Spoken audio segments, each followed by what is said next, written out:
দাজ্জালের নাম তো আপনারা শুনেছেন, ভয়ঙ্কর ডেঞ্জারাস একটা ক্যারেক্টার। পৃথিবীর শুরু থেকে শেষ পর্যন্ত এর চেয়ে বড় ফিতনা আসেনি, আসবেও না। দাজ্জালের ফিতনা, সে তার এক চোখ থাকবে, আরেক চোখ এরকম বন্ধ থাকবে, এখানে লেখা থাকবে কাফারা।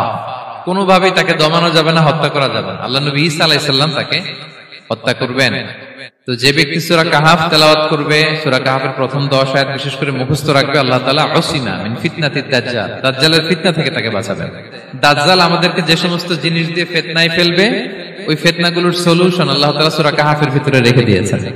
দাজ্জাল 4টা জিনিস দিয়ে আমাদেরকে ফিতনায় ফেলবে। দ্যাটস ট্রায়াল অফ ফেথ, এক নাম্বার। ঈমানের পরীক্ষায় সে আমাদেরকে ফেলবে, আমাদের বিশ্বাস নিয়ে ছিনিমিনি খেলবে সে।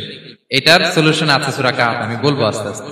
2 নম্বরে দাজ্জাল আমাদেরকে ফিতনায় ফেলবে, দ্য ট্রায়াল অফ ওয়েলথ, সম্পদ দিয়ে সে আমাদেরকে ফিতনায় ফেলবে। 3 নম্বর দ্য ট্রায়াল অফ নলেজ, জ্ঞান দিয়ে সে আমাদেরকে ফিতনায় ফেলবে।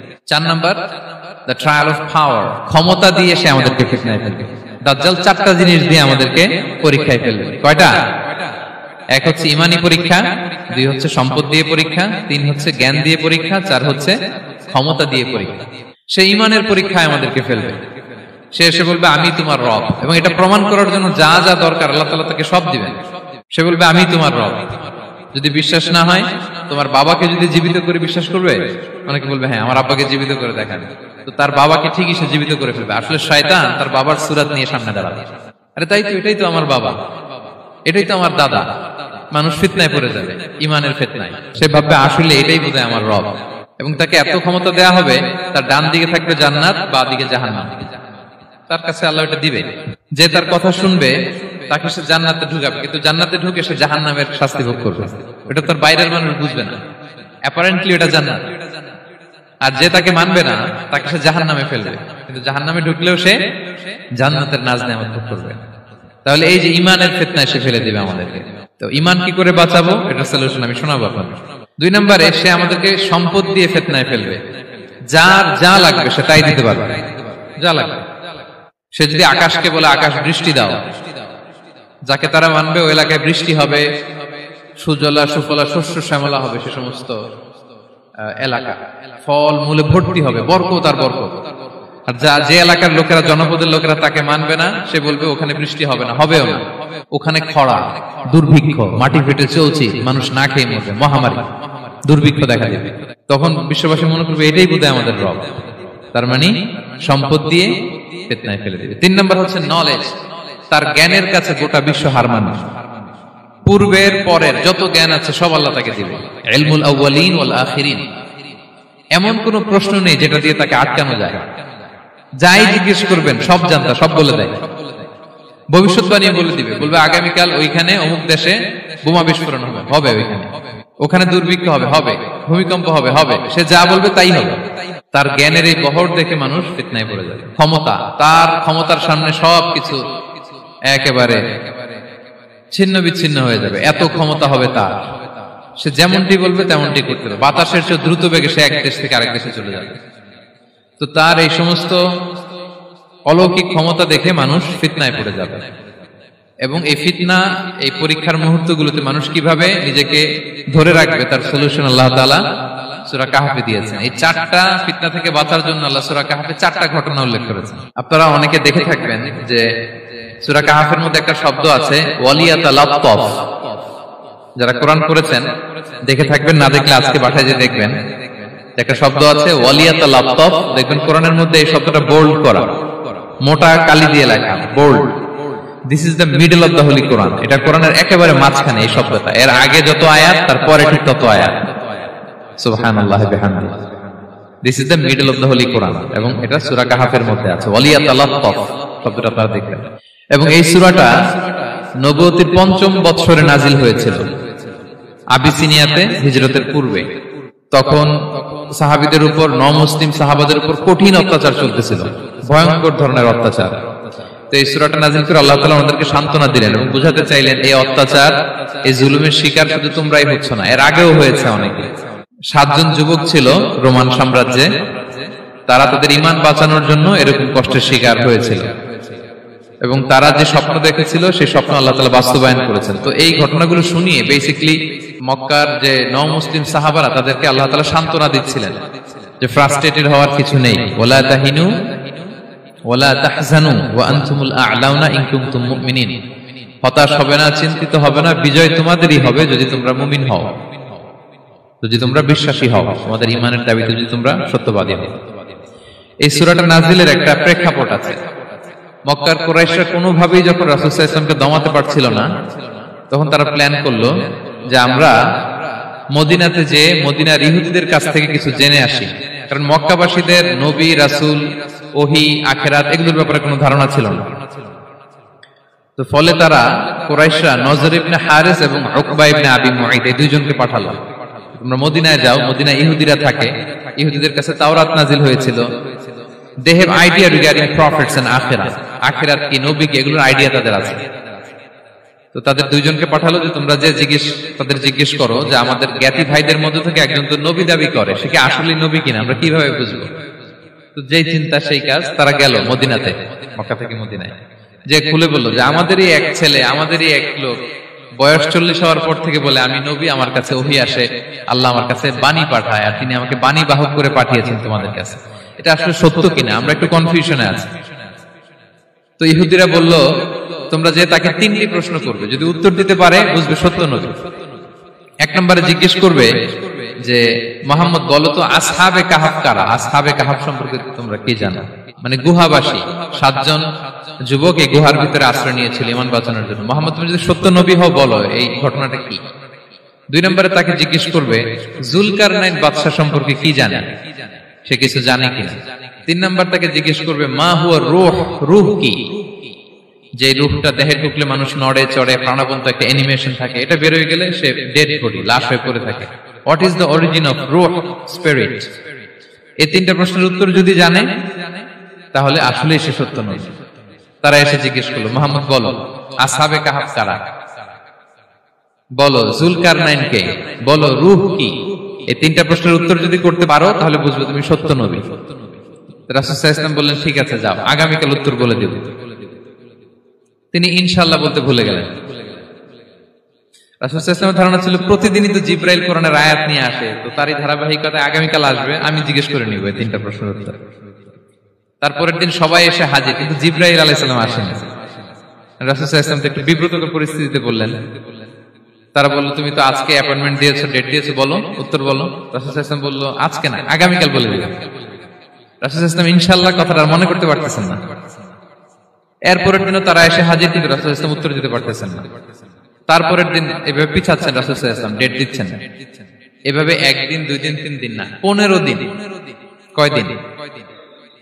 এদিকে তো এই প্রশ্নের উত্তর জানার জন্য এখন 1 2 জন আসে না, দলে বলে কাফিররা আসে, কারণ রাসূল সাল্লাল্লাহু আলাইহি ওয়াসাল্লামকে এখানে অপমান করা যাচ্ছে, ছোট করা যাচ্ছে, হেয় করা যাচ্ছে। তারা এসে হাসাহাসি করে, আবু বকর, ওমর রাদিয়াল্লাহু আনহুকে বলে দেখো তোমরা না বলছো সত্য নবী, উনি সত্য নবী হলে তো প্রথম দিন উত্তর দিয়ে দিতে পারতো, পারে না কেন? এটা থেকে বোঝা যাচ্ছে তিনি আসলে মিথ্যাবাদী। 15 দিন রাসূল সাল্লাল্লাহু আলাইহি ওয়াসাল্লামের জন্য এত বিব্রতকর পরিস্থিতি আর ছিল না। 15 দিন পর আল্লাহ তাআলা আয়াত নাযিল করলেন ওয়ালা তাকুলান্না বিশাইইন ইন্নী ফাইলুন যালিকা গাদা ইল্লা আইয়াশা আল্লাহ। অর্থাৎ হে নবী, ভবিষ্যতের কোনো কাজে যখন ওয়াদা দিবেন, কমিটমেন্ট করবেন, আপনি আইয়াশা আল্লাহ মানে ইনশাআল্লাহ বলা ছাড়া কখনো দিবেন না। রাসূল সাল্লাল্লাহু আলাইহি ওয়াসাল্লামকে শিক্ষা দেওয়ার মধ্য দিয়ে বেসিক্যালি আল্লাহ তাআলা গোটা মুসলিম উম্মাহকে শিক্ষা দিলেন, আমাদেরকে শিক্ষা দিলেন, যাতে আমরা ভবিষ্যতের কাজে আগে ইনশাআল্লাহ বলি। তো রাসূল সাল্লাল্লাহু আলাইহি ওয়াসাল্লাম লেসনটা পেলেন। এরপর আল্লাহ তাআলা উত্তর জানিয়ে দিলেন আম হাসিবিতা আন্না আসহাবাল কাহফি ওয়ার রহিম কানু মিন আয়াতিনা আজাবা। টানা 2 পৃষ্ঠা উত্তর দিলেন আসহাবুল কাহফ কারা। তাওরাত, জাবুর, ইনজিলে কোথাও এত বিস্তারিত উত্তর নাই আসহাবে কাহফের ব্যাপারে। আল্লাহ তাআলা আল কাহফ, সূরাতুল কাহফ নামে গুহাবাসীদের নামে একটা সূরা দিলেন, বিস্তারিত 2 পৃষ্ঠায় বর্ণনা করলেন তারা কারা। কুরাইশরা তো তাআজ্জুব বনে গেল, ঘটনা কি, মুহাম্মদের উত্তর কিভাবে জানলো? সে তো কারো কাছে পড়ে নাই, লেখে নাই, এই দেশের বাইরেও কোথাও যায় নাই। দ্বিতীয় প্রশ্ন ছিল জুলকারনাইনকে আল্লাহ আয়াত নাযিল করলেন ওয়াসআলুনাকা আন যিলকারনাইন কুল সাআতলু আলাইকুম মিনহু যিকরা। টানা আল্লাহ তাআলা প্রায় 1.5 পৃষ্ঠা, 1 পৃষ্ঠারও বেশি জুলকারনাইনের ঘটনা শোনালেন। আর রূহের কথা শোনালেন সূরা আল ইসরাতে ওয়াসআলুনাকা আনির রূহ কুলির রূহু মিন আমরি রাব্বি ওয়া মা উতীতুম মিনাল ইলমি ইল্লা কালিলা। রূহ এটা আল্লাহর স্পেশাল একটা অর্ডার, আল্লাহর আদেশে এটা ঢুকে আল্লাহর আদেশে বের হয়, এটা কেউ ছুতে পারে না, ধরতে পারে না, দেখতে পারে না, এটা আল্লাহর পক্ষ থেকে একটা মিরাকেল। তিনটা প্রশ্নের উত্তর যখন আল্লাহ তাআলা দিয়ে দিলেন, রাসূল সাল্লাল্লাহু আলাইহি ওয়াসাল্লাম তাদেরকে সাবলীল ভাষায় শুনিয়ে দিলেন, তারা অবাক হয়ে গেল। এইটা হচ্ছে সূরাতুল কাহাফ নাজিল হওয়ার প্রেক্ষাপট। এরকম একটা সিচুয়েশনে নবুয়তির ৫ম বছরে আল্লাহ তাআলা এই সূরাটা নাজিল করেছেন। এই সূরার কিছু ফজিলত আছে। রাসূল সাল্লাল্লাহু আলাইহি ওয়াসাল্লাম জুমার দিনে এই সূরাটা আমাদেরকে তেলাওয়াত করতে বলেছেন। আপনারা তেলাওয়াত করেন তো? সূরা কাহাফ যদি জেনে না থাকেন আজকে থেকে করবেন। রাসূল সাল্লাল্লাহু আলাইহি ওয়াসাল্লাম বলেছেন যে জুমার দিনে যে এই সূরা কাহাফ তেলাওয়াত করবে, মান ক্বারা সূরাতাল কাহফি ফি ইয়াউমিল জুমআতি আযা লাহু মিনান নূরি মা বাইনাল জুমআতাইন। দুই জুমার মাঝখানে আল্লাহ তাআলা এই জুমার সময়টাকে তার জন্য আলোকিত করে দেয়। কি করে দেয়? আলোকিত করে দেয়। একটা নূর তার জন্য সেট করে, এই নূর তাকে হেদায়েতের পথে অবশিষ্ট রাখে। এটা হচ্ছে একটা। তাহলে জুমার দিন আমরা সূরা কাহাফ তেলাওয়াত করব মনে করি, এটা সুন্নাহ। আবার আরেকটা হাদিসে রাসূল সাল্লাল্লাহু আলাইহি ওয়াসাল্লাম বলেছেন, মান হাফিযা 10 আয়াতিন মিন আউয়ালি সূরাতিল কাহফি উসিমা মিন ফিতনাতিদ দাজ্জাল। যে ব্যক্তি সূরা কাহাফের প্রথম 10 আয়াত মুখস্থ করবে সে দাজ্জালের ফিতনা থেকে মুক্তি পাবে। দাজ্জালের নাম তো আপনারা শুনেছেন, ভয়ঙ্কর ডেঞ্জারাস একটা ক্যারেক্টার। পৃথিবীর শুরু থেকে শেষ পর্যন্ত এর চেয়ে বড় ফিতনা আসেনি, আসবেও না। দাজ্জালের ফিতনা, সে তার এক চোখ থাকবে, আরেক চোখ এরকম বন্ধ থাকবে, এখানে লেখা থাকবে কাফারা। কোনোভাবেই তাকে দমানো যাবে না, হত্যা করা যাবে না। আল্লাহ নবী ঈসা আলাইহিস সালাম তাকে হত্যা করবেন। তো যে ব্যক্তি সূরা কাহাফ তেলাওয়াত করবে, সূরা কাহাফের প্রথম 10 আয়াত বিশেষ করে মুখস্থ রাখবে, আল্লাহ তাআলা উসিমা মিন ফিতনাতিদ দাজ্জাল, দাজ্জালের ফিতনা থেকে তাকে বাঁচাবেন। তো আমরা দাজ্জালের ফিতনা থেকে বাঁচতে চাই কি চাই না? আমরা যেন সূরা কাহাফের প্রথম 10 আয়াত মুখস্থ করি, সূরা কাহাফ যেন জুমার দিন আমরা তেলাওয়াত করি। So now the question arises, what is the relationship of Suratul Kahf with Dajjal? দাজ্জালের সাথে সূরা কাহাফের রিলেশনটার কারণ কি? একটা মেকানিজম তো এখানে আছে। এত সূরা থাকে, রাসূল সাল্লাল্লাহু আলাইহি ওয়াসাল্লাম কেন বলেন যে সূরা কাহাফ পড়লে দাজ্জালের ফিতনা থেকে বাঁচবে? কারণটা কি?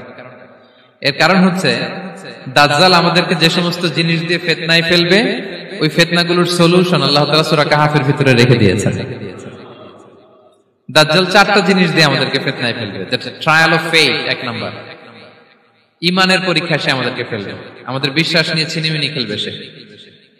এটার সলিউশন আছে সূরা কাহাফ, আমি বলবো আস্তে আস্তে। 2 নম্বরে দাজ্জাল আমাদেরকে ফিতনায় ফেলবে দ্য ট্রায়াল অফ ওয়েলথ, সম্পদ দিয়ে সে আমাদেরকে ফিতনায় ফেলবে। 3 number the trial of knowledge, জ্ঞান দিয়ে সে আমাদেরকে ফিতনায় ফেলবে। 4 number the trial of power, ক্ষমতা দিয়ে সে আমাদেরকে ফিতনায় ফেলবে। দাজ্জাল 4টা জিনিস দিয়ে আমাদেরকে পরীক্ষায় ফেলবে। কয়টা? 1 হচ্ছে ঈমানি পরীক্ষা, 2 হচ্ছে সম্পদ দিয়ে পরীক্ষা, 3 হচ্ছে জ্ঞান দিয়ে পরীক্ষা, 4 হচ্ছে ক্ষমতা দিয়ে পরীক্ষা। সে ঈমানের পরীক্ষায় আমাদেরকে ফেলবে। সে এসে বলবে আমি তোমার রব, এবং এটা প্রমাণ করার জন্য যা যা দরকার আল্লাহ তাআলা তাকে সব দিবেন। সে সব করতে পারবে। সে বলবে আমি তোমার রব। যদি বিশ্বাস না হয়, তোমার বাবাকে যদি জীবিত করে বিশ্বাস করবে? অনেকে বলবে হ্যাঁ আমার আব্বাকে জীবিত করে দেখান। তো তার বাবাকে ঠিকই সে জীবিত করে ফেলবে। আসলে শয়তান তার বাবার সূরত নিয়ে সামনে দাঁড়াবে। আরে তাই তো, এটাই তো আমার বাবা, এটাই তো আমার দাদা।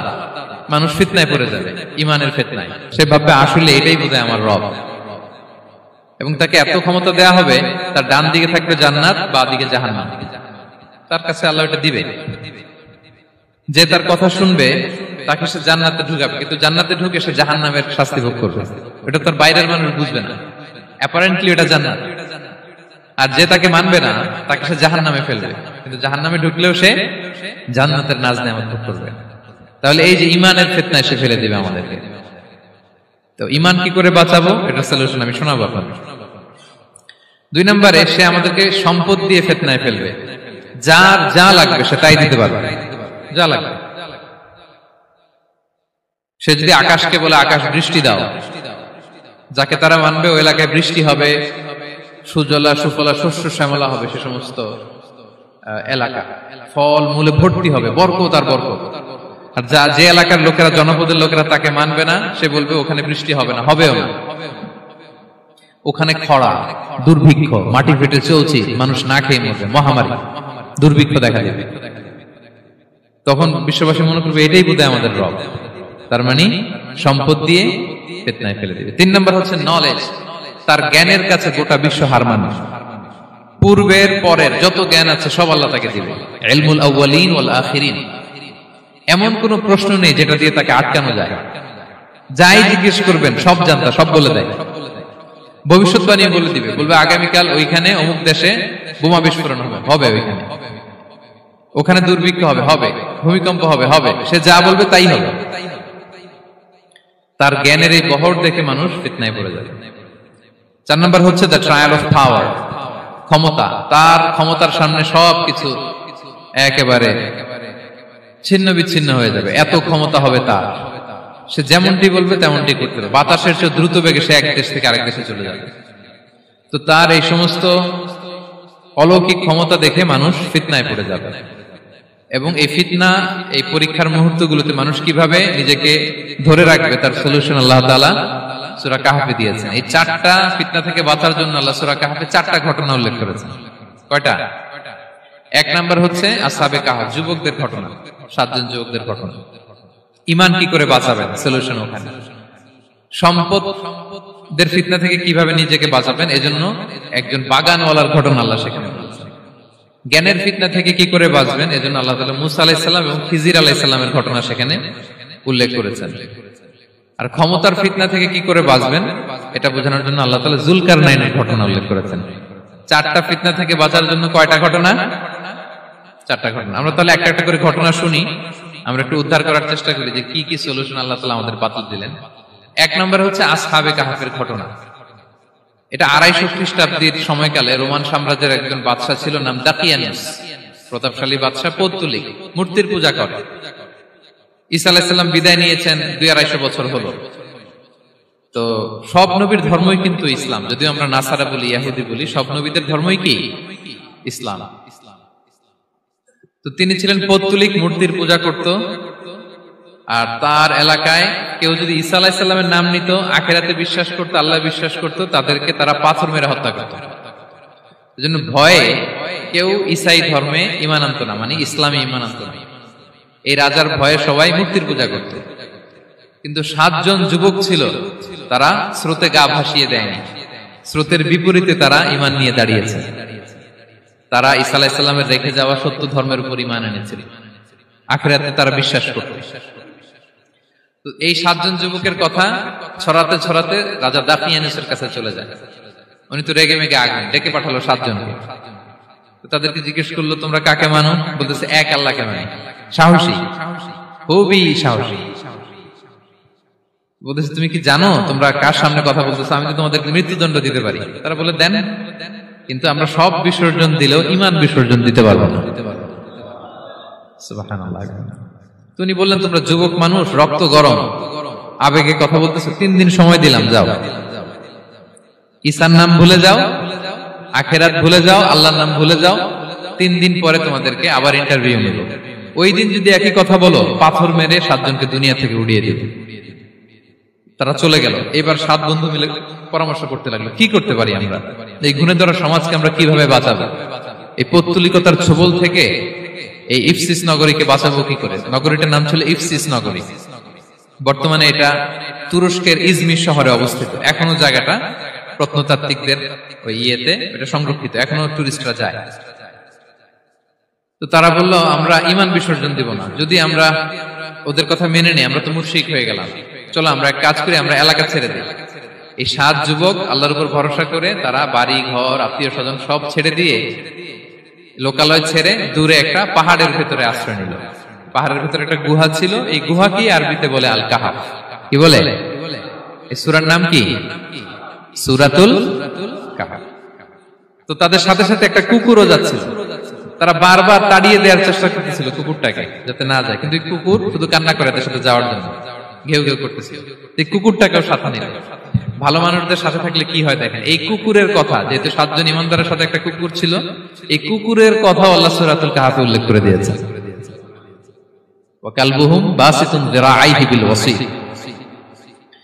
তো তারা ভিতরে গেল, যে প্রচন্ড ক্লান্ত, তারা ঘুমিয়ে পড়ল। কি করলো? এই এক ঘুমে আল্লাহ 309 বছর কাটায় দিলেন। কয়শো 9 বছর? 9 বছর ঘুম, সব ঘুম, প্রচন্ড ঘুম, ঘুম যেন আর কাটে না। 309 বছর পরে এরা জাগলো, এখন খুব ক্ষুধা, ঘুমে আর মোর ভাঙতেছে, আর একজন জিজ্ঞেস করতেছে কি লম্বা সময় ঘুম দিলাম বোধহয় আমরা। একজন বলতেছে হ্যাঁ মনে সারাদিনই ঘুমাইছি আমরা। আরেকজন বলতেছে না না সারাদিন না, দিনের কিছু অংশ হয়তো ঘুমাইছি। আসলে কয় বছর ঘুমাইছে? 309 বছর। তো এদিকে সভ্যতার তো চেঞ্জ। এখানে ওই দাকিয়ানুস মরে, এর ছেলে মরে, এর নাতি মরে, পুতি মরে, এখন 6ষ্ঠ নম্বর রাজা আসছে। প্রজন্মের পর প্রজন্ম তো শেষ। 309 বছরে কমপক্ষে 4-5টা জেনারেশন চেঞ্জ হবে। তো জেনারেশন চেঞ্জ হয়ে, এলাকা চেঞ্জ হয়ে, তারা যে স্বপ্ন দেখেছিল এই ইফসিস নগরীতে কালিমার পতাকা উঠবে, তাদের স্বপ্ন আল্লাহ বাস্তবায়ন করেছেন। 309 বছরের ব্যবধানে এই এলাকার সবাই মুসলিম হয়ে গেছে। আল্লাহ চাইছিলেন ওদেরকে দেখাবে এটা, ওদের স্বপ্নটা যে বাস্তবায়ন হয়েছে এটা দেখাবে। ঘুম থেকে উঠছে, একজনকে তারা বললো যে লুকায় লুকায় চাদর মুড়ি দিয়ে কিছু রুটি নিয়ে আসো বাজার থেকে, যাতে তোমাকে না চিনে। চাদর মুড়ি দিয়ে যাও। কিছু পয়সা ছিল, মুদ্রা দিয়ে দিছে। তো সে যে যখন দোকানদারের কাছ থেকে রুটি নিছে আর মুদ্রা দিছে, দোকানদার বলে এই মুদ্রা কোথা থেকে আসলো? 309 বছর আগে মালয়েশিয়াতে রিঙ্গিট ছিল কিনা জানি না, যেভাবে ওরা ট্রানজাকশন করতে পারে যেটা ছিল, ওইটা যদি এখন কেউ দেয় রাজধানী বিলাসে খাবার পাওয়া যাবে? হ্যাঁ।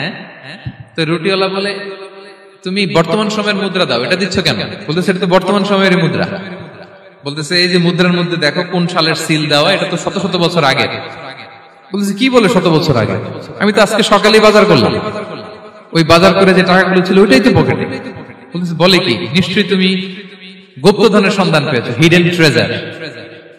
বলো, মানে তার সাথে এদের কথাবার্তা কিছু মিলতেছে না। পরে তাকে ধরে ওই সময়কার রাজার কাছে নিয়ে গেছে। ওই রাজা আবার মুসলিম, সবাই মুসলিম তখন। সে যা বলে এরাও কেউ বিশ্বাস করে না, এরাও যা বলে এও বিশ্বাস করে না। আর এলাকা এর বাড়িঘর আসবে কোত্থেকে? এর নাতি পুতি যা আছে 5-6 পুরুষ তো মরে সবাই কবরে। তখন তার কথা শুনে সবাই অবাক। তো এটা মিলানোর জন্য তারা 309 বছর আগের দাকিয়ানুস বাদশার সরকারি যে নথিপত্র, ওই পুরাতন ছিঁড়া নথিপত্র তারা বের করলো। বের করে দেখে ঠিকই দাকিয়ানুস নামে এক বাদশা ছিল, আর অনেক শত শত বছর আগে মোস্ট ওয়ান্টেড 7 জন যুবক ছিল, যাদের ব্যাপারে এক্সিকিউশনের অর্ডার ছিল। এখন দেখে তারা অবাক। লম্বা ঘটনা আমি শর্ট করে বলতেছি। পরে সবাই মিলে তাকে সহ ওই গুহায় গেল। গুহায় যাওয়ার পরে সে বাকিদেরকে ডাকতে গুহার ভিতরে ঢুকলো। আল্লাহ তাআলা 7 জনকে ওইখানে মৃত্যু দিয়ে দিলেন। চিরকালের জন্য এই 7 জন ঘুমায় পড়ল। আর এলাকাবাসী রাজা সহ ওইখানে তারা একটা মসজিদ নির্মাণ করলো। This is the story of আসহাবে কাহাফ। তো এলাকাবাসী যদিও মুসলিম হয়েছিল, কিন্তু আখিরাতের ব্যাপারে তাদের একটা সন্দেহ ছিল যে আসলে মানুষ মরার পরে কি আবার জীবিত হবে? মৃত্যুবরণ করার পরে আবার মানুষ জীবিত হবে? তাদের মনের মধ্যে একটা সন্দেহ ছিল যে আসলে মারা গেলে মানুষ আবার উঠতে পারে। তাদের এই সন্দেহ দূর করার জন্য আল্লাহ তাআলা এই 7 জনকে 309 বছর ঘুম পাড়িয়ে আবার জীবিত করলেন। সুবহানাল্লাহ বিহামদিহি। তাহলে ঈমান কিভাবে বাঁচাতে হয় এটার প্রেরণা আমরা এই 7 যুবকের কাছ থেকে পাই। এখানে যেটা আমরা শিখি প্রিয় ভাইরা, 1 নম্বর লেসন হচ্ছে আমাদের গুড কোম্পানি লাগবে, রাইটাস পিপল, মানে আমাদের সার্কেলটা ভালো হইতে হবে। তাদের 7 জনের সার্কেলটা খুব ভালো ছিল, ফলে তারা বিপথে যায় নাই এবং তারা এমন শক্ত সিদ্ধান্ত নিয়েছে যে আল্লাহ তাআলা সেটাতে বরকত দিয়েছেন, গোটা সমাজকে আল্লাহ তাআলা চেঞ্জ করে দিয়েছেন। এটা হচ্ছে 1 নম্বর লেসন। আপনি ঈমান বাঁচাতে হলে আপনার সার্কেল ভালো লাগবে।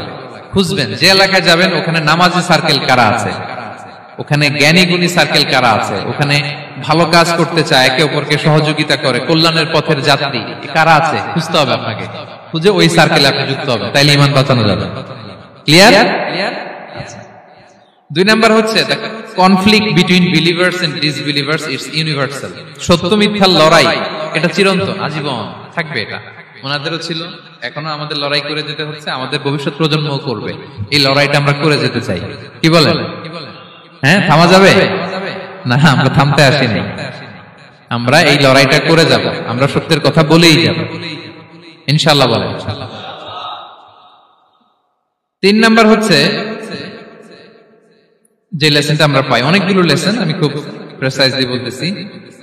যুবকরা চাইলে একটা সমাজকে পাল্টে দিতে পারে। এই পৃথিবীতে যত বড় বড় বিপ্লব হয়েছে এগুলো যুবকরা এনেছে। তারা হচ্ছে সভ্যতা গড়ার কারিগর। আসহাবে কাহাফ আমাদের এই সময়ের নওজওয়ানদের জন্য প্রেরণা। তারা আমাদের জন্য প্রেরণার বাতিঘর। তারা যেমনি ঈমানকে রক্ষা করেছে, আমাদের যুবকরা চাইলেও তাদের ঈমানি চেতনাতে স্পিরিট দিয়ে সমাজটাকে পাল্টে দিতে পারে। কি বলেন? এখানে বেশিরভাগই তো যুবক। হ্যাঁ, গুড সার্কেলে থাকবেন তো আপনারা? সত্যের পক্ষে সবাই থাকবেন তো? আল্লাহ তাআলা কবুল করুন। আচ্ছা, এবার দ্বিতীয় নাম্বার ছিল সম্পদের ফিতনা, কিভাবে বাঁচবেন। আসহাবে কাহফের পরে সূরা কাহফে আল্লাহ তাআলা একজন বাগানওয়ালার ঘটনা বলেছে। দুজন বন্ধু, একজন একটু গরিব, সে বিশ্বাসী, আরেকজন ধনী, সে অবিশ্বাসী। তাকে আল্লাহ তাআলা বিশাল বড় খেজুরের বাগান আর আঙ্গুরের বাগান দিয়েছেন, বিশাল বড়, অনেক বড় বিজনেস ম্যাগনেট। তো এই সম্পদের অহংকার সে করত। সে প্রায় তার গরিব বন্ধুকে বলতো যে তোর চেয়ে আমার সম্পদও বেশি, সন্তানও বেশি, জনবল বেশি, লোকবল বেশি, অর্থবল বেশি, সব বেশি। অহংকারে তার পা মাটিতে পড়তো না। আর সে আখিরাতে অবিশ্বাস করত এবং সে বলতো যে এই সম্পদ আমারে বাঁচাবে, চিরকাল আমাকে স্মরণীয় করে রাখবে, এই সম্পদ কোনোদিন যাবে না।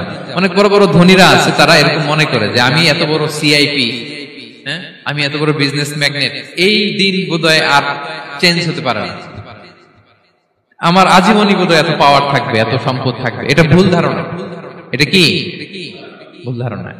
এই যে তুরস্কে দুর্ভিক্ষ হইল না, আপনারা দেখছেন না যে অনেক সম্পদের মালিক বাড়ি ঘর ভেঙে রাস্তার ফকির। এখন ওই যে ডিফিউজিদের জন্য যে খাবার আসছে, ওখানে লাইনে দাঁড়াইছে, কারণ এখন লাইনে না দাঁড়ালে খাবারও তো মিলবে না। 1000 কোটি টাকার মালিক ছিল, ভেঙে চুরে সব শেষ। এখন রিলিফের নেওয়ার জন্য দুস্থদের কাতারে ওখানে দাঁড়াইছে, কারণ দাঁড়াইলেই কিছু খাবার পাওয়া যাবে, খিচুড়ি পাওয়া যাবে, তা না হলে তো খাবারটাও মিলবে না। এই যে বঙ্গবাজারে আগুন লাগলো আমাদের বাংলাদেশে, 20টা 25টা দোকান ছিল অনেকের যাদের অন্যান্য বিজনেস আছে তারা হয়তো সার্ভাইভ করতে পারতেছে, কিন্তু এমন অনেক ব্যবসায়ী ছিল সব শেষ, জ্বলে পুড়ে তার টাকা পয়সা পুঁজি স্বপ্ন সব শেষ। তো ধনীকে গরিব বানাতে আল্লাহর 1 সেকেন্ডও লাগে না। ওই বিশাল প্রাসাদ থেকে টেনে ভাঙ্গা থালা হাতে দিয়ে রাস্তায় নামাইতে আল্লাহর কয় সেকেন্ড লাগে বলেন তো? 1 সেকেন্ডও লাগে না। সো এই লেসনটা কিন্তু আমাদের নিতে হবে। এবং ওই ব্যক্তির নসিবে তাই ঘটেছিল। সে যখন অহংকার করতেছিল, আল্লাহ তাআলা আকাশ থেকে হুসবান একটা আগুন পাঠালেন। ওই আগুন এসে তার আঙ্গুরের বাগান, তার খেজুরের বাগান, বিশাল মাইলকে মাইল এই বাগান জ্বালিয়ে পুরো মুহূর্তের মধ্যে সারখার করে, এবং মুহূর্তের মধ্যে সে পথের ভিখারি, ফকির। এই ঘটনাটা এনে আল্লাহ তাআলা সম্পদশালীদেরকে রিমাইন্ডার দিলেন যে এই সম্পদের ফিতনায় তোমরা পড়ে যেও না। আমরা সম্পদশালী হলে বাস্তবতা অনেক সময় ভুলে যাই।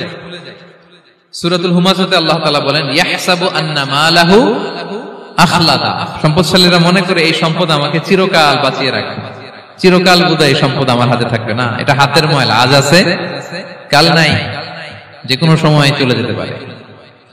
এটা হচ্ছে ম্যাটেরিয়ালিস্টিক আউটলুক, বস্তুবাদী চিন্তা থেকে এই আমাদের ধনী ভাইদের এই সমস্যাটা হয়। ভোগবাদী চিন্তার প্রভাব আর কি। সম্পদ যখন হাতে থাকে ধরাকে সরাজ্ঞান করে, মনে করে যে সবই আমার কন্ট্রোলে। না, আপনারে ওই গরিবের কাতারে আনতে, ওই রিলিফের সম্পদ নেয়ার জন্য ওই লাইনে দাঁড় করাইতে আল্লাহর 1 সেকেন্ডও লাগে না। এটা খেয়াল রাখতে হবে। আমরা যখন প্রাইভেট কারে চড়ি, মাঝে মাঝে অনেকে এসে হাত পাতে, এদেরকে ছোট করা যাবে না। গল্পটা আল্লাহ ভিন্ন করতে আল্লাহর 1 সেকেন্ডও লাগে না। ওইদিকে আমি দাঁড়ায় হাত পাততাম আর উনি প্রাইভেট কারে বসে থাকতো। আল্লাহ চাইলে এরকম করতে পারতেন না? পারতেন।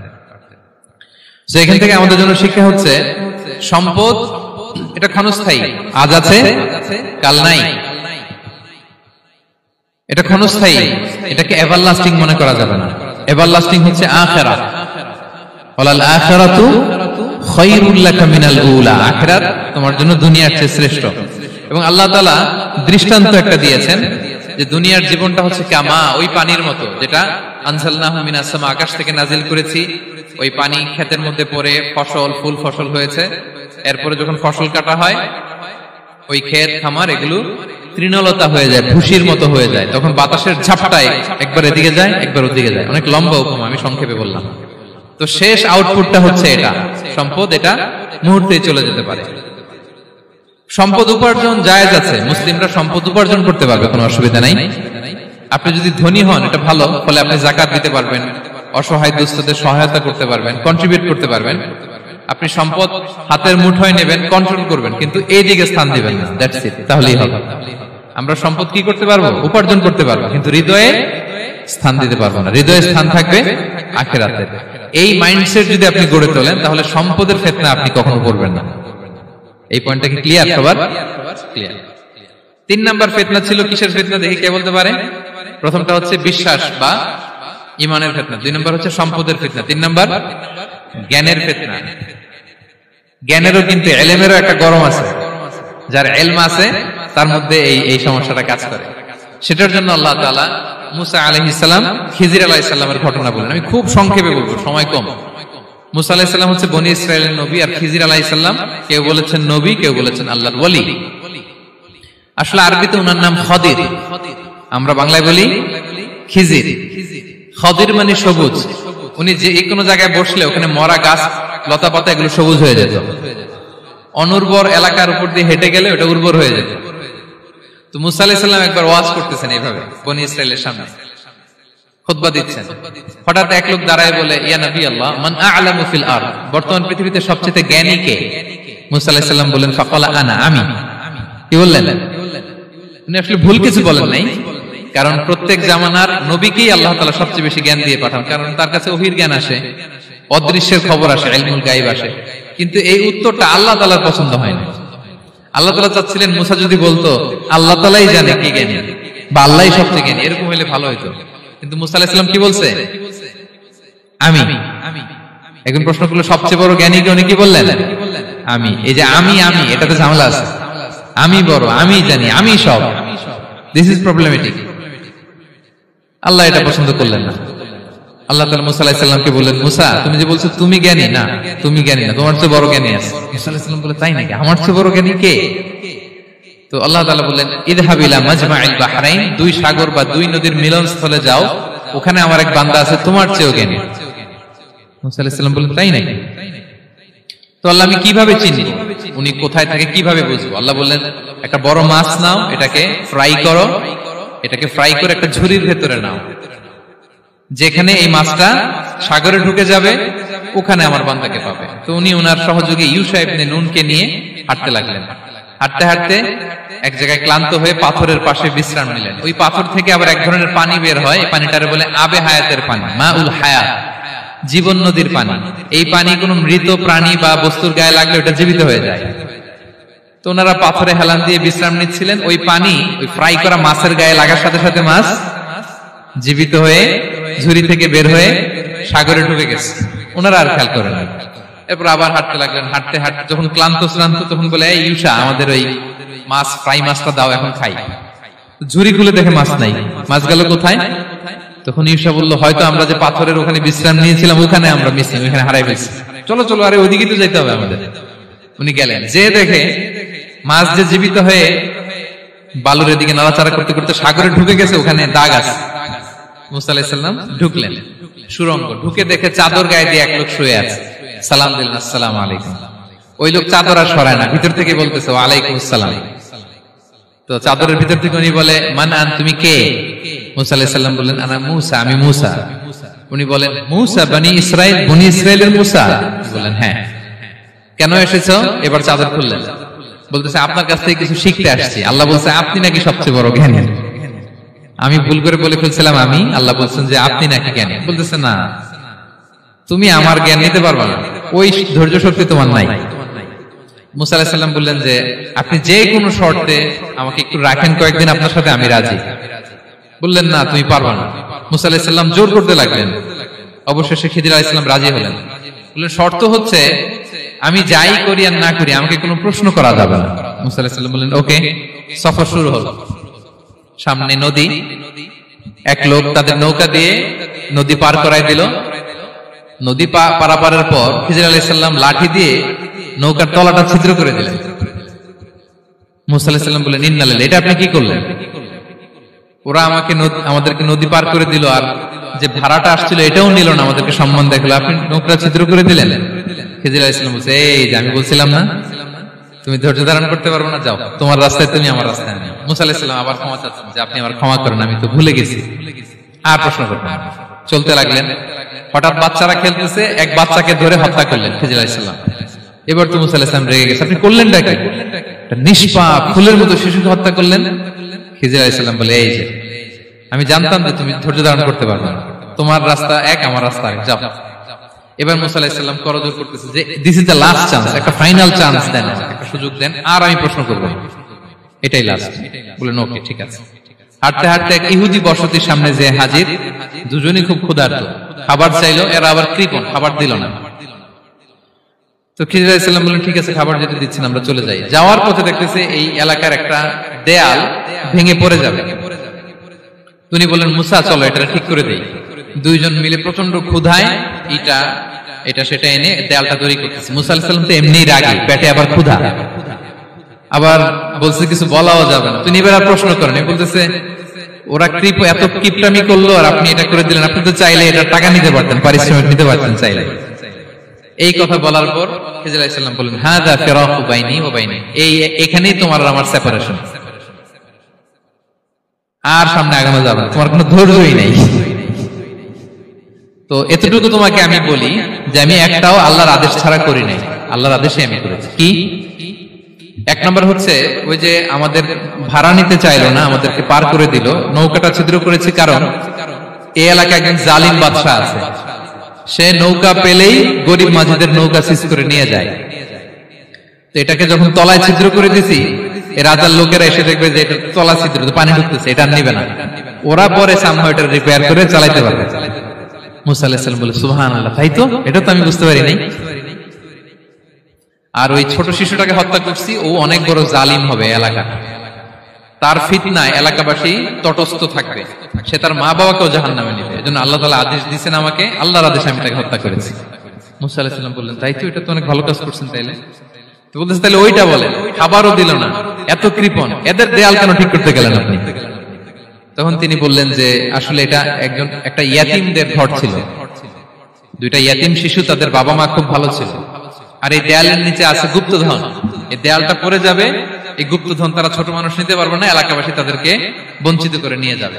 আমি দেয়াল গড়ে দিলাম যাতে করে তারা যখন প্রাপ্তবয়স্ক হয় নিজেদের সম্পদ নিজেরা বুঝে নিতে পারে। সুবহানাল্লাহ বিহামদিহি। মুসা আলাইহিস সালাম বলে তাই তো, এগুলো তো আমি বুঝতে পারি নাই। তো এই ছিল খুব সংক্ষিপ্ত পরিসরে মুসা আলাইহিস সালাম খিজির আলাইহিস সালামের ঘটনা। তো রাসূল সাল্লাল্লাহু আলাইহি ওয়াসাল্লাম বুখারীতে একটা চমৎকার কথা বলেছেন, তিনি বলেছিলেন ওয়াদিদনা আন্না মুসা সাবার হাত্তা ইউকাসসা আলাইনা মিন আমরিহিম। রাসূল সাল্লাল্লাহু আলাইহি ওয়াসাল্লাম বলেছিলেন ইস, আমার ভাই মুসা যদি আরেকটু ধৈর্য ধরতো তাহলে আরো কিছু অজানা তথ্য আমরা জানতে পারতাম। এখান থেকে, এই ঘটনা থেকে আমরা কি শিখলাম? প্রথম যেটা আমরা শিখলাম, জ্ঞান নিয়ে বড়াই করতে নেই, ঠিক কিনা? জানার কোনো শেষ নেই, জাননেওয়ালার উপরও জাননেওয়ালা আছে, জ্ঞানীর উপরও জ্ঞানী আছে। আপনি কিছু জেনেই মনে করবেন না আমি সব জানি, আপনার চাইতেও বেশি জ্ঞানী অনেকে আছে। অনেক সময় বক্তার চাইতেও শ্রোতারা অনেক জ্ঞানী, হয়তো এখানে এমন অনেক জ্ঞানী লোক আছে যার ধারে কাছেও আমরা কেউ নেই, হতে পারে। সো আমি সব জানি, এটা ভুল, এটা শয়তান বলে। এটা কে বলে? শয়তান বলে। আবু নওয়াস একটা কবিতা লিখেছেন, ওয়াকুল লিমান ইয়াদঈ ফিল ইলমি ফালসাফাতান হাবাসতা শাইআন ওয়া গাবাত আনকা আশিয়াউ। কেউ যদি বলে আমি সব জানি, তুমি তাকে বৃদ্ধাঙ্গুলি দেখিয়ে বলো আপনি কিছুই জানেন না, আপনি অল্প কিছু জেনেছেন, জানার এখনো অনেক বাকি। তাহলে মুসা আলাইহিস সালামের এই ঘটনা জিজ্ঞেস করা হলো কে জ্ঞানী, উনি বললেন আমি জ্ঞানী। এরকম কি আমরা কখনো বলবো? না। সবচাইতে বড় জ্ঞানী কে? ওয়া ফাওকা কুল্লি যী ইলমিন আলিম, সবচাইতে বড় জ্ঞানী আল্লাহ তাআলা। সো জ্ঞান নিয়ে আমরা অহংকার করব না। দুই নম্বর যে শিক্ষাটা আমরা পাই, ওই যে নৌকা দিয়ে পারাপার হচ্ছিল, তখন একটা চড়ুই পাখি এসে সাগরের মধ্যে মুখ দিয়েছিল। তো খিজির আলাইহিস সালাম বললেন মুসা, তুমি কি চড়ুই পাখিটা দেখতে পাচ্ছ? হ্যাঁ দেখতে পাচ্ছি। চড়ুই পাখিটা যে সাগরে মুখ দিয়ে দেখতে পাচ্ছ? হ্যাঁ দেখতে পাচ্ছি। তখন খিজির আলাইহিস সালাম বললেন চড়ুই পাখিটা সাগরে মুখ দিয়ে পানি খাওয়ার পরে চড়ুই পাখির ঠোঁটে বা চঞ্চুতে যতটুকু পানি লেগে আছে, এই পানিটা হচ্ছে তোমার, আমার এবং মহাবিশ্বের আমাদের সকলের জ্ঞান। আর এই মহাসাগরের সকল পানি হচ্ছে আল্লাহ তাআলার জ্ঞান। আল্লাহ তাআলা বলেছেন ওমা উতিতুম মিনাল ইলমি ইল্লা কালিলা, আমি তোমাদেরকে একেবারে অল্প জ্ঞান দিয়েছি, একেবারে অল্প। এই রহস্যে ঘেরা এই মহাবিশ্বের অনেক কিছু আমাদের অজানা। প্রিয় ভাইরা, আমরা অনেক কিছু জানি না, আমাদের এই লিমিটেড নলেজ এগুলো ধরে না, তারপর আমরা জ্ঞানের বড়াই করি। আপনারা উপমাটা বুঝতে পারছেন? একটা নৌকা থেকে চড়ুই পাখি ঠোঁট দিয়ে পানি খাচ্ছে, পানি খাওয়ার পরে স্বভাবতই চড়ুই পাখির ঠোঁটে একটু পানি তো লাগবে। খিজির বললেন যে এই পানিটা হচ্ছে তোমার, আমার, পৃথিবীর সবার জ্ঞান, আর এই সাগরের বাকি পানিগুলো কার জ্ঞান? এবার বুঝতে পারছেন আল্লাহ তাআলার জ্ঞানের পরিধি? আমরা জ্ঞান নিয়ে যেন কখনো কি না করি, বড়াই না করি। জ্ঞান দুই ধরনের, একটা বাহ্যিক জ্ঞান, একটা অন্তর্নিহিত জ্ঞান। External knowledge, internal knowledge. আমরা যখন কোরআন হাদিস পড়ি আমাদের বাহ্যিক জ্ঞান অর্জন হয়। কোরআন হাদিস পড়লেই আপনি জ্ঞানী হয়ে যান। এটা কোরআন হাদিস পড়তে হয়, এটা ডাইজেস্ট করতে হয়, এটার উপর আমল করতে হয়। এই জ্ঞান অর্জন শেষে এরপরে আল্লাহর প্রিয় বান্দাদেরকে আল্লাহ অন্তরে ইলমের নূর দেন, ইলহাম দেন। That is the knowledge, that is the pure knowledge. আপনি হাফেজে কোরআন হয়ে ভাবেন না আপনি সব জানেন, আপনি বুখারী মুখস্থ করে ভাবেন না সব জানেন। এই সব জ্ঞান অর্জন করার পরে ইলমের নূর হাসিল হয়, সেটা আল্লাহ সবারে দেয় না। সো এই অন্তর্নিহিত জ্ঞান, দূরদৃষ্টি, farsightedness, that is the pure knowledge. এটার জন্য বছরের পর বছর, যুগের পর যুগ সাধনা করতে হয়। সেটার জন্য এই জ্ঞান অর্জনের জন্য তিনটা জিনিস করতে হয় ইলমের নূর অর্জনের জন্য। কয়টা? এক হচ্ছে বিনয়, দুই হচ্ছে সফর, তিন হচ্ছে সবর। আবার বলি, এক হচ্ছে বিনয়, দুই হচ্ছে সফর, তিন হচ্ছে সবর। আল্লাহ তাআলা আল্লাহর নবীকে তাওরাত দেওয়ার পরেও আরো ট্রেনিং সেশন করাইছেন খিজির আলাইহিস সালামের কাছে। যাও, ওনার কাছে গেলে তুমি ছোট হবা, নত হবা। জ্ঞান যদি আমি নিতে চাই আমাকে ছোট হইতে হবে। ধরেন একটা গ্লাস থেকে একটা খালি গ্লাসে পানি ঢালবো, তো যেটাতে নেওয়া হবে এটা উপরে থাকলে হবে? যে গ্লাসটার মধ্যে পানি আছে এটা উপরে থাকবে, ওইটা ব্ল্যাঙ্ক গ্লাসের মধ্যে পড়বে। আপনি নলেজ, ইলম নিতে চাইলে আপনাকে নিচে থাকতে হবে, উনি উপরে থাকবেন। আপনার শায়েখ আপনাকে দিবে, আপনার উস্তাদ আপনাকে দিবে, আপনার মুর্শিদ আপনাকে দিবে। বুঝতে পেরেছেন? তাহলে আমাদেরকে হাম্বলনেস লাগবে। শিখতে হইলে হাম্বল হইতে হয়, বিনয়ী হইতে হয়। আচ্ছা, দুই নাম্বার সফর করতে হয়। এটা আল্লাহ মুসা আলাইহিস সালামকে দিয়ে করাইছেন, যাও পিছে পিছে উস্তাদের পিছে পিছে ঘুরো।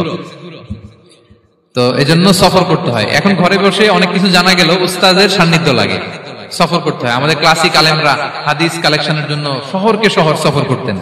এখন আমাদের আলেমরা দেওবন্দে যায়, মিশরে যায়, মদিনায় যায়। এখানকার মালয়েশিয়ান স্টুডেন্টরা দেশে বিদেশে যে নলেজ অর্জন করে। সফর আপনাকে লাগবে। তাহলে বিনয়, সফর, তিন নম্বরে কি? সবর। ধৈর্যশীল হইতে হবে। দেখেন মুসা আলাইহিস সালাম বারবার প্রশ্ন করে ফেলতেছেন, বারবার ওয়াদা ভঙ্গ করতেছেন। এরকম করলে হবে না, ধৈর্য লাগবে। ধৈর্যের বলে বলিয়ান হলে তখনই আপনার মধ্যে ইলম আসবে। তাহলে জ্ঞানের ফিতনায় পড়ার আর আমাদের কোনো সম্ভাবনা আছে? আমরা বিনয়ী হব, আমরা জ্ঞান আল্লাহর দিকে ফিরাই দেব। আমরা বলবো উনি সবচেয়ে ভালো জানেন। পারা যাবে তো ইনশাআল্লাহ? আচ্ছা, আমি একেবারে শেষ পর্যায়ে চলে আসছি, 2 মিনিটের মধ্যে শেষ করে দিচ্ছি। 3 নাম্বার ছিল কিসের ফিতনা? 4 নাম্বার ক্ষমতার ফিতনা। এই ফিতনা থেকে বাঁচার জন্য সর্বশেষ আল্লাহ তাআলা যুলকারনাইনের ঘটনা বলেছেন।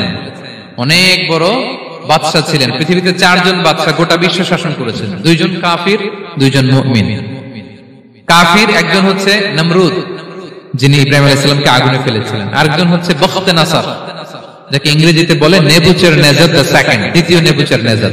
তারা কোনো নির্দিষ্ট এরিয়ার বাউন্ডারির বাদশা না, গোটা বিশ্বের বাদশা ছিলেন। এই 2 জন কাফির। আর 2 জন বাদশা ছিলেন গোটা বিশ্বকে শাসন করেছেন, তারা ছিলেন মুমিন। একজন হচ্ছে সুলাইমান আলাইহিস সালাম, আল্লাহর নবী। আরেকজন হচ্ছে যুলকারনাইন, গোটা বিশ্ব শাসন করেছেন, প্রাচ্য থেকে পাশ্চাত্য সব জায়গায় তিনি গিয়েছেন, ইসলামের বাণী প্রচার করেছেন, জালিমদেরকে শায়েস্তা করেছেন। তো এরকম দিক বিদিক তিনি জয় করতেছিলেন। অনেকে যুলকারনাইনকে আলেকজান্ডার দ্য গ্রেটের সাথে গুলিয়ে ফেলে না।